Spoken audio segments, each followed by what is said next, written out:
Bonjour Nicolas de Taverneau, Bonjour. bienvenue dans le club. Vous avez mis en garde récemment contre la multiplication des chaînes de télévision et la fragmentation de l'audience.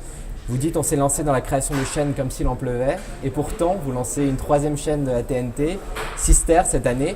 Alors vous y croyez quand même à cette chaîne?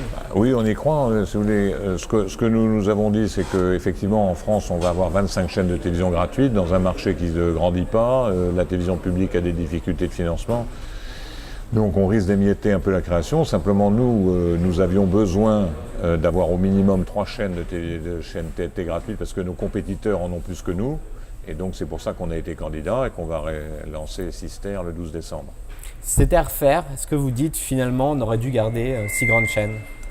Non. Je veux dire, d'avoir 15 chaînes de télévision, c'est tout à fait possible en France. Deuxièmement, en France, on n'a pas assez de groupes.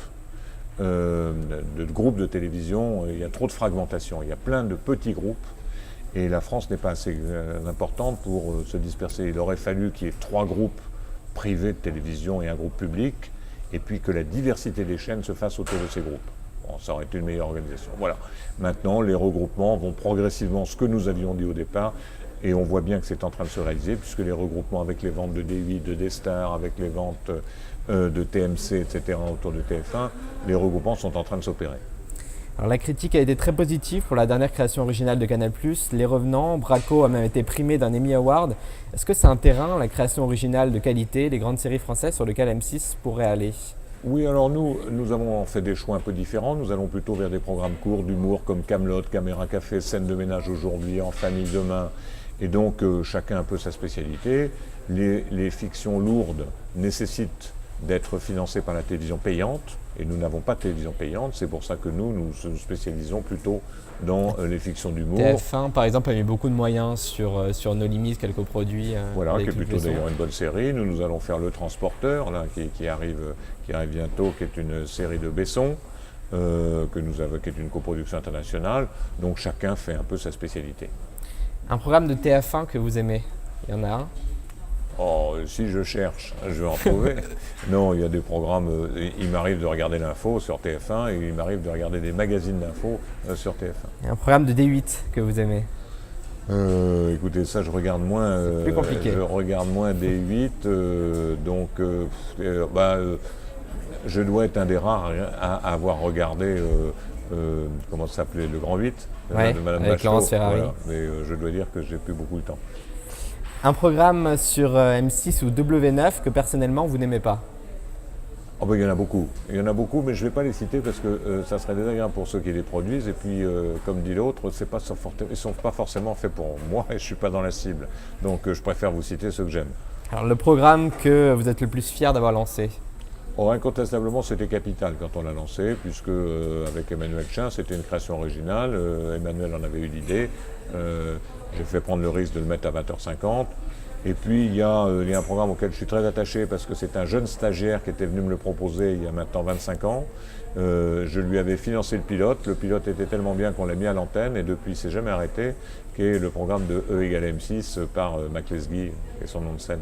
Le programme que vous avez regretté avoir fait? Oh, il y a des programmes, je me souviens, il y avait des blagues de potache par téléphone qui étaient des canulars téléphoniques qu'on a mis en deuxième partie de soirée. Enfin bref, je l'ai oublié tellement il était mauvais. Un mot pour qualifier les Marseillais à Miami sur W9? Je dirais que c'est un programme de jeunes. Un programme de jeunes.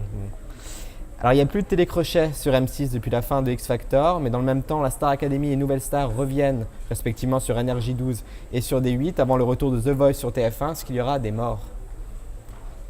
Ça, on verra. En ce qui nous concerne, nous avons privilégié Incroyable Talent, puisque nous avons pensé que Qui marche très bien cette année. Qui marche bien, mais nous reviendrons simplement sur des Talent Quest. Et le mort parmi les trois, votre avis, c'est? Écoutez, j'ai une petite idée, mais je vais la garder pour moi. Simplement, je pense que The Voice a renouvelé complètement le genre et que The Voice, aujourd'hui, en tous les cas, en l'état actuel des choses, est le programme le plus efficace par rapport aux deux autres.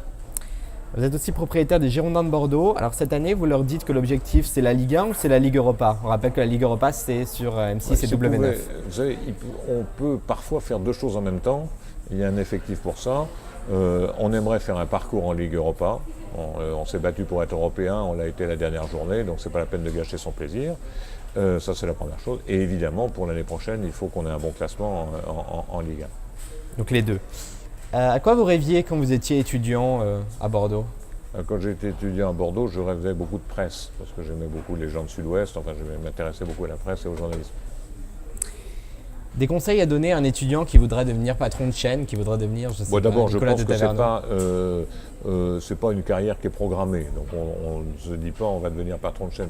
Comment on devient responsable d'un média ou travaille dans un média, etc. Mais je crois que, un, il faut de la rigueur. Deux, il faut bosser parce que voilà. Et puis trois, il faut savoir saisir des opportunités en étant très curieux. C'est-à-dire qu'il faut aller voir beaucoup de gens, il faut s'intéresser à beaucoup de choses, et c'est des rencontres. C'est la première année que vous donnez un enseignement. Pourquoi avoir accepté de donner ce cours à Sciences Po? Écoutez, je donne ce cours à Sciences Po parce que d'abord j'avais donné des conférences avant. Deux, nous, notre métier c'est de convaincre. Donc l'enseignement, ça fait partie aussi de la conviction. Et j'aime beaucoup échanger parce que c'est à l'occasion, on voit si on est à côté, pas à côté. Pour nous, c'est aussi d'être confronté à la réalité de ce que pensent les étudiants. Et comme je dis souvent, l'image d'aujourd'hui de nos programmes, c'est l'audience de demain. Donc ça nous permet de mettre un peu de clarté dans sa tête et puis d'avoir une interaction avec une partie de notre public. Merci beaucoup Nicolas de Taverneau, à bientôt.